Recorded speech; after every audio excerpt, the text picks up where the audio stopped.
King Chandrasan was a famous king who ruled over the prosperous kingdom of Ujjain. One day, a scholarly priest named Shridat from Kashi visited King Chandrasen's royal court. King Chandrasen received Shridat with utmost respect. He offered him a grand lunch.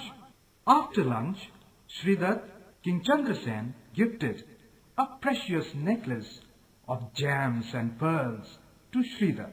Then Shridat took his leave to go back to Kashi. As he was walking through the forest, a dacoit saw Shridat. At once, the dacoit desired to get the precious necklace for himself. So, he took out his sharp knife and confronted Shridat. After a few minutes' struggle, Shridat was stabbed to death by the dacoit, and the dacoit took the beautiful necklace. By chance, some of King Chandrasen's spies were roaming around the forest. They saw the dacoit stabbing Shridat. They rushed and caught the dacoit red-handed. "Take this dacoit and behead him immediately. He has killed a great scholar and a dear friend, Shridat. No one can take his place in my life. Oh, my friend." Then the guards took away the dacoit and beheaded him as per the royal order. But that night, King Chandrasen could not sleep at all. I have lost Shridat, whom I had started liking a lot. He had a treasure of knowledge. He has died because of me. I am to blame for his death. If I had not given that precious necklace to him, the dacoit would have never killed him. Oh yes, I am very sure I am at fault for all this. These depressing thoughts set firmly in King Chandrasen's heart and mind.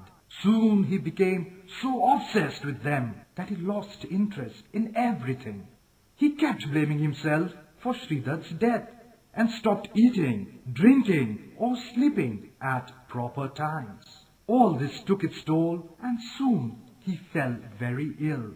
One day, a scholar visited the royal temple of Ujjain. Everyone had heard of him, and he was a great Vaidya and philosopher too. The queen and the ministers went to him and told him all about King Chandrasen. At this, the scholar went to meet King Chandrasen in his royal bed chamber. Your Majesty, I have come to know what is ailing you. I think you should stop thinking that you caused Shridat's death.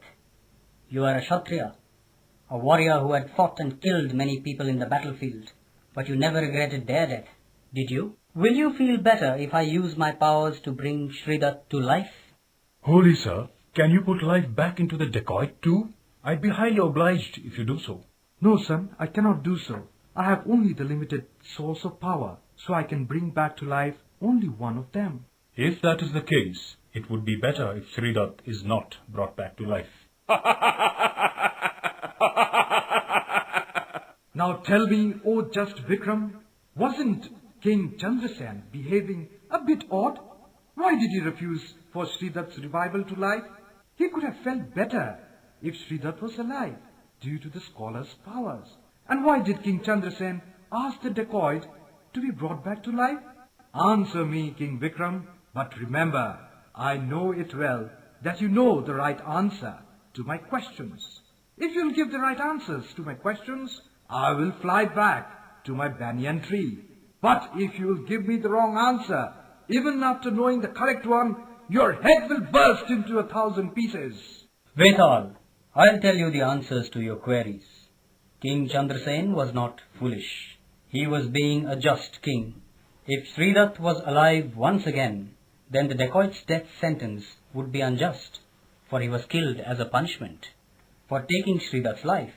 And if King Chandrasen asked the scholar to use his powers to bring Shridat to life, then after this, the scholar would lose all his powers, for this task is of utmost hardship for any scholar to perform. Then, the blame of the scholar's lost powers would also be on King Chandrasen. Having thought of all this, King Chandrasen refused the scholar's offer. Yes, Vikram, you are right. Your answer reflects your intelligence and sense of justice. But you have broken your code of silence. You have spoken up, so I'm going back to my tree.